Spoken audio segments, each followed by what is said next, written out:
আসসালামু আলাইকুম রহমতুল্লাহি ওবরাকাতুহ।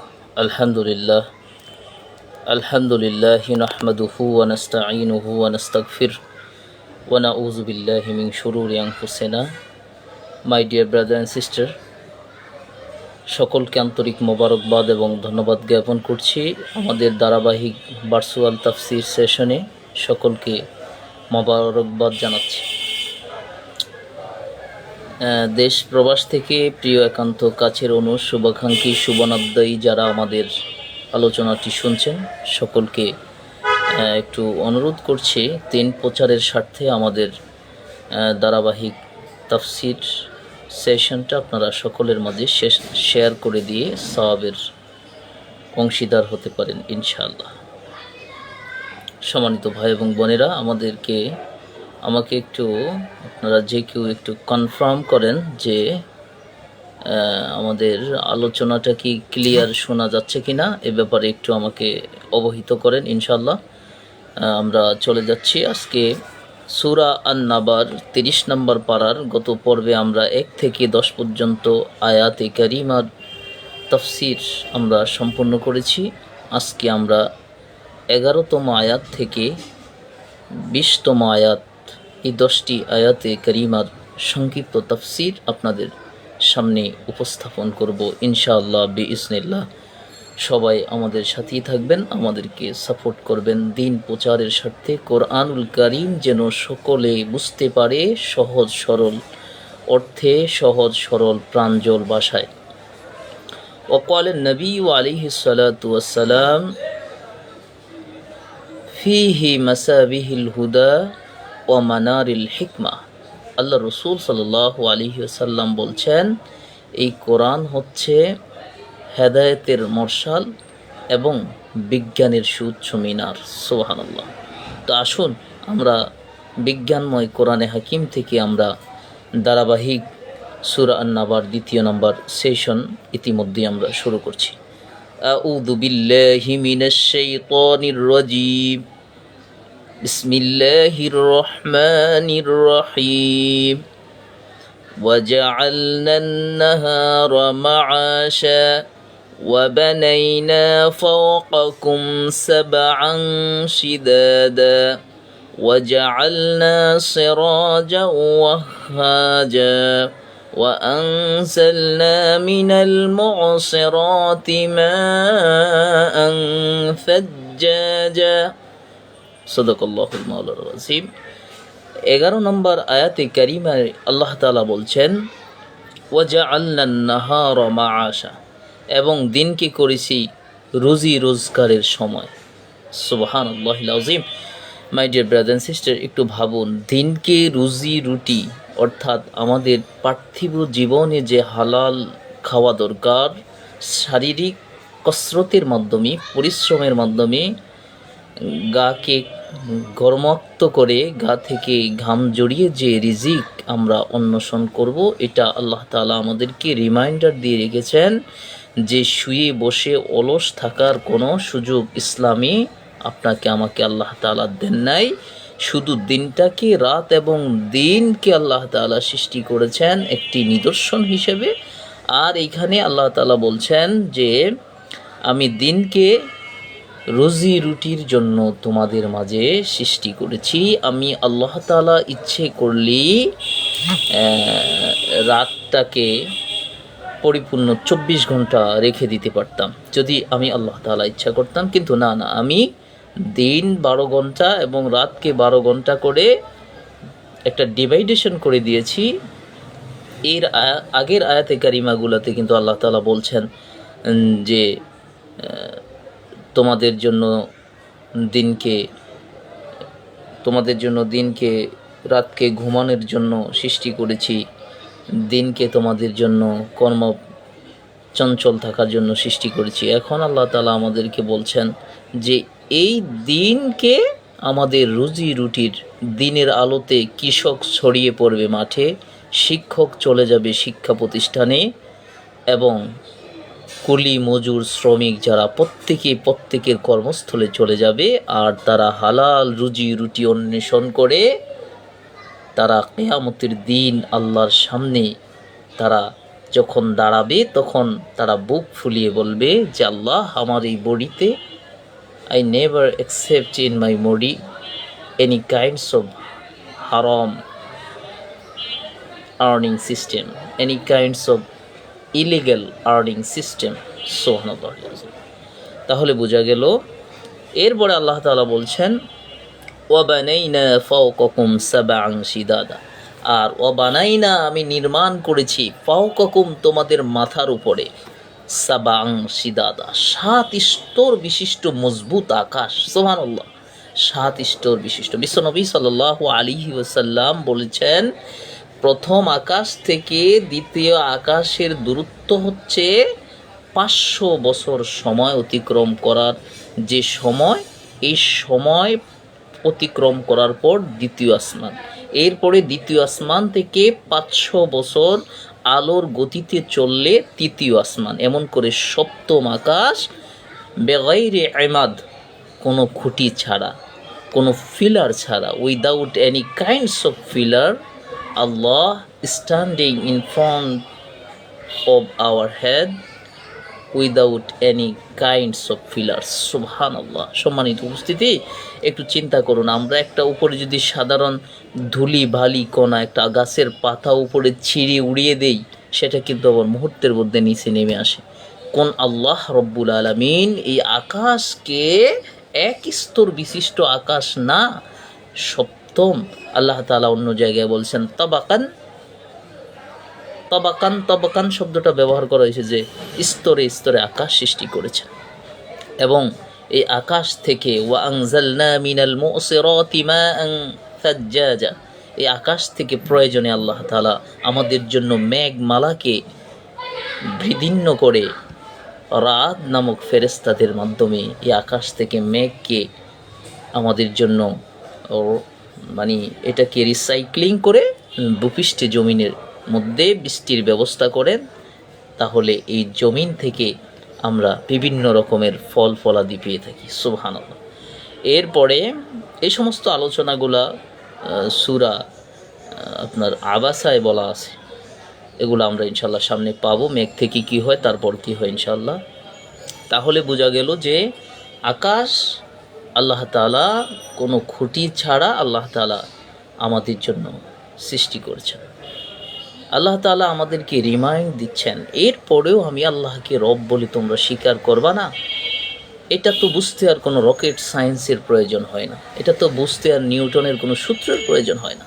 নিউটন তো মানুষ, আল্লাহর দেওয়া ব্রেন দিয়ে সে সূত্র আবিষ্কার করেছে। রকেট সায়েন্স যারা আবিষ্কার করেছে তারাও হিউম্যান বিং, তারা সান অব আদম, আদম আলাইহিস সালামের সন্তান। সুতরাং আমরা এটাও ক্লিয়ার করে বুঝতে পারলাম। এরপরে 13তম আয়াতে আল্লাহ তাআলা বলছেন ওয়াজআলনা সিরাজা ওয়াহাজা, আর আমি বানিয়েছি অতি উজ্জ্বল এক বাতি। এখানে অতি উজ্জ্বল এক বাতি, সিরাজাম মানে বাতি, এখানে সূর্যের কথা স্পেসিফিক বলা হয়েছে। এখানে বেসিক্যালি যখন রাত শেষ হয়ে যায়, পূর্ব আকাশে বিশাল বড় এক আভা নিয়ে তামাম পৃথিবীর সকল গৌর অমনীষাকে সূর্যর মৃদু হাসি দিয়ে পূর্ব আকাশে সমস্ত গৌর অন্ধকার কেটে যায়।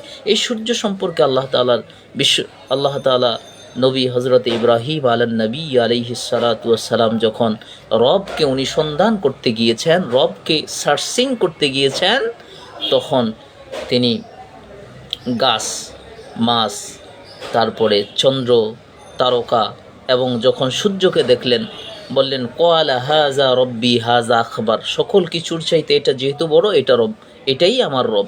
যখন দেখলেন দিনের শেষে সূর্য পশ্চিম আকাশে গোদলির লালা মিশিয়ে যখন অস্তমিত হয়ে গেল, তখন বললেন না না না, যে জিনিস স্থির থাকতে পারে না, অস্তমিত হয়ে যায়, ব্লিন হয়ে যায়, ডেস্ট্রয় হয়ে যায়, সেটা কখনো আমার রব হতে পারে না। তখন তিনি ইন্নী ওয়াজ্জাহতু ওয়াজহিয়া লিল্লাযী ফাতারাস সামাওয়াতি ওয়াল আরদ হানিফা ওয়া মা আনা মিনাল মুশরিকিন। সুতরাং যারা সূর্যের পূজা করে, সূর্য পূজা করে, অগ্নি পূজা করে, তারা মনে করে যে সূর্যটাকে একটা দেবতা মনে করে, কিন্তু এই সূর্যটাকে আল্লাহ তাআলা বলছেন এটা অতি উজ্জ্বল একটি বাতি পৃথিবীতে স্থাপন করেছেন। এই সূর্যের আলোর মাধ্যমে আমরা আমাদের গাছগাছালিগুলা তাদের পরিপক্ক ফলমূল দেয় এবং জমিনের ভিতরে সূর্যের আলো যখন পড়ে ফসলাদি মাঠে ঘাটের ভালো হয়। সূর্যের আলো থেকে অতিবেগুনি রশ্মি গাছগাছরা টেনে নেয় এবং গাছগাছরা আমাদের কার্বন ডাই অক্সাইডকে গ্রহণ করে সূর্যের আলোর সাথে মিশে আমাদের জন্য আবার পিওর বিশুদ্ধ অক্সিজেন প্রোভাইড করে। সুবহানাল্লাহিল আযীম। এবং আল্লাহ তাআলা 14 নম্বর আয়াতে কারিমার মধ্যে বলছেন, ওয়া আনজালনা মিনাল মুসিরাতি মাআন সাজ্জাজা, আর আমি মেঘমালা থেকে অবিরম কায়দায় অজর ধারায় মুষল ধারায় বৃষ্টি বর্ষণ করি। তাহলে এই যে বৃষ্টি, যারা মরুভূমিতে থাকে, আমি একজনের কাছ থেকে, একজন যারা প্রবাসী তাদের একজনের কাছ থেকে আমি একবার শুনতে পেয়েছি যে যারা মরুভূমিতে থাকে তাদের নাকি যারা মানে পার্মানেন্টলি আরবের বাসিন্দা মরুময় স্থানে বসবাস করে, তারা যখন বৃষ্টি আসে তখন তাদের যে কত বড় উৎফুল্ল তারা হয়ে যায়, আনন্দিত হয়ে যায়। বৃষ্টি আসার সাথে সাথে গায়ে অতি মূল্যবান পোশাক থাকা সত্ত্বেও তারা ওই সুযোগটা কিন্তু মিস করে না, সাথে সাথে বৃষ্টির পানিতে ভিজে তারা আনন্দ করে, বৃষ্টিটাকে এনজয় করে। তারা মনে করে যে this is the blessings of our lord, this is the mercy of our lord. সুবহানাল্লাহ, এটা আমাদের রবের পক্ষ থেকে একটি করুণা। আল্লাহু আকবার। সুতরাং বৃষ্টি যে দেশে হয় না, মরুময় প্রান্তরে যারা বসবাস করে, চতুর্দিকে পাহাড় আর পাহাড়, মরুভূমিতে যারা বসবাস করে, তাদেরকে জিজ্ঞাসা করলে বোঝা যাবে যে সূর্য এই যে মানে শস্য শ্যামল, এই যে সূর্যের আলো, প্রাকৃতিক পরিবেশ, ক্ষণিক সময় বৃষ্টি, ক্ষণিক সময় মেঘ, ক্ষণিক সময় রৌদ্র, তারা এই যে নাতিশীতোষ্ণময় এলাকাকে তারা যে কত বেশি পছন্দ করে, আপনি একটু কল্পনা করে দেখেন, আপনার সাহিত্যের ভিতরে আপনি ঢুকে দেখেন যে আসলে যে গ্রাম বাংলার যে একটি অবয়ব পরিবেশ, কবি জীবনানন্দ দাশের কবিতাগুলো আপনি পড়ে দেখেন, তখন দেখবেন যে গ্রামীণ জীবন এমন দৃষ্টি কোথাও খুঁজে পাবে না কো তুমি, সকল দেশের রানী, সে যে আমার জন্মভূমি। তা আসলে এই বৃষ্টিটা অনলি ফ্রম অলমাইটি আল্লাহ সুবহানাহু ওয়া তাআলা, আমাদের জন্য আল্লাহ তাআলা এই বৃষ্টিটাকে প্রোভাইড করেন শুধু জমিনের অধিবাসীদের জন্য এবং জমিনের সকল মাখলুকাতের জন্য। এই বৃষ্টির মাধ্যমেই কিন্তু জমিন উর্বর হয় এবং জমিন থেকে আমরা ফসলাদি পেয়ে থাকি। যদি বৃষ্টি বন্ধ হয়ে যেত তাহলে জমিনটা কিন্তু তামায় পরিণত হয়ে যেত, শক্ত হয়ে যেত, তখন জমিতে আর কোনো কিছু আমরা গ্রোথ করতে পারতাম না, কোনো কিছু জন্মাতে পারতাম না। তাহলে বৃষ্টি হচ্ছে is one kinds of blessings, one kinds of mercy from almighty Allah সুবহানাহু ওয়া তাআলা। বৃষ্টিটা হচ্ছে আমাদের জন্য একটা নেয়ামত। এবং এই বৃষ্টির ফলে কি হয়, 15 নম্বর আয়াতে কারিমার মধ্যে আল্লাহ তাআলা বলছেন লিনুখরিজা বিহি হাব্বান ওয়া নাবাতা। এখানে এই বৃষ্টির মাধ্যমেই কিন্তু জমি থেকে উদ্ভিদ, ফসলাদি, ফলমূল জন্মগ্রহণ করে। তাহলে এই বৃষ্টি যদি বন্ধ হয়ে যায়, গাছে কি এখনো ফল ধরবে? গাছই তো বাঁচবে না, পৃথিবী হয়ে যাবে মরুময়। গাছ তার শিকড় বাকড় থেকে, জমি থেকে যে একটা রসকস চুষে গাছ বড় হবে, ওই তো থাকবে না, ডেস্ট্রয় হয়ে যাবে। এবং 16 নম্বর আয়াতে কারিমার মধ্যে আল্লাহ তাআলা বলছেন ওয়া জান্নাতিন আলফাফা। এই বৃষ্টির ফলে ফলমূল তোমাদের জন্য, ফসলাদি উদ্ভব তো আমি করি, তোমাদের জন্য উৎপাদন তো আমি করি, এবং পাতা ঘন গাছগাছালি, সে আমাজন বন থেকে শুরু করে সেই সুন্দরবনে রেইন ফরেস্ট, সকল কিছু এই বৃষ্টির পানির মাধ্যমেই হয়ে থাকে। এরপরে 17 নম্বর আয়াতে কারিমার মধ্যে আল্লাহ তাআলা বলছেন ইন্না ইয়াউমাল ফাসলি কানা মিকাতা। নিশ্চয়ই বিচারের দিনটা চূড়ান্ত, বিচারের দিনটা আল্লাহর পক্ষ থেকে নির্ধারিত, আল্লাহর পক্ষ থেকে চূড়ান্ত। এই বিচারের দিন যেই দিন হবে, আল্লাহ তাআলা সেই দিন বিচার কার্য পরিচালনা করবেন। তবে বিচারের দিন যে ফিক্সড, এই ব্যাপারে আমাদের কোনো never confused about this matter, এই ব্যাপারে আমাদের কোনো কনফিউজিং নেই। এ ব্যাপারে সম্পূর্ণ একমাত্র কিয়ামতের জ্ঞান, বিচারের দিন যে ফিক্সড, এটা আমাদেরকে অবশ্যই বিশ্বাস স্থাপন করতে হবে। বিচারের দিনটা চূড়ান্ত। এবং ইয়াউমা ইউনফাখ ফিস-সূরি ফাতাতুনা আফওয়াজা, যখন ইসরাফিল আলাইহিস সালাম সিংহায় ফুৎকার দিবেন, তখন মানুষ কবর থেকে দলে দলে বেরিয়ে আসবে। এবং সিংহায় ফুৎকার দেওয়ার সাথে সাথে, প্রথম সিংহায় ফুৎকার দেওয়ার সাথে সাথে সূর্য তার আলো হারিয়ে ফেলবে, পৃথিবীতে একটা প্রচুর পরিমাণ প্রকম্পন সৃষ্টি হবে। এবং 19 নম্বর আয়াতে কারিমার মধ্যে আল্লাহ তাআলা বলছেন, যখন ইসরাফিল আলাইহিস সালাম সিংহে ফুৎকার দিবেন তখন ওয়াফুতিহাতিস সামাউ ফাকানাত আবওয়াবা, এবং আকাশের সকল দরজাগুলো খুলে দেওয়া হবে। সেখান থেকে কোনো কোনো মুফাসসিরিন কেরাম বলেছেন যে ওই দরজা দিয়ে আকাশের সমস্ত ফেরেশতারা নেমে আসবে জমিনে, কিয়ামতের চিত্র বাস্তবায়িত হয়ে যাবে। এবং 20 নম্বর আয়াতে কারিমার মধ্যে আল্লাহ তাআলা বলছেন, ওয়াসুইয়ারাতিল জিবালু ফাকানাস সারাবা, সেদিন বিশাল বিশাল পাহাড়গুলোকে চলমান করবেন আল্লাহ তাআলা, চলমান করবেন, এবং এই পাহাড়গুলা মরিচিকায় পরিণত হবে। সারাবা মানে মরিচিকায় পরিণত হবে। এবং আল্লাহ তাআলা সূরা আল কারিয়াতু ওয়াল কারিয়ার মধ্যে বলছেন, ওয়াতাকুনুল জিবালু কালইহনিল মানফুশ, সেদিন পাহাড়গুলা ধুলা বালির মতো, ডাস্টের মতো, ধুলিকণার মতো উঠতে থাকবে। আল্লাহু আকবার, বিশাল বিশাল পাহাড়।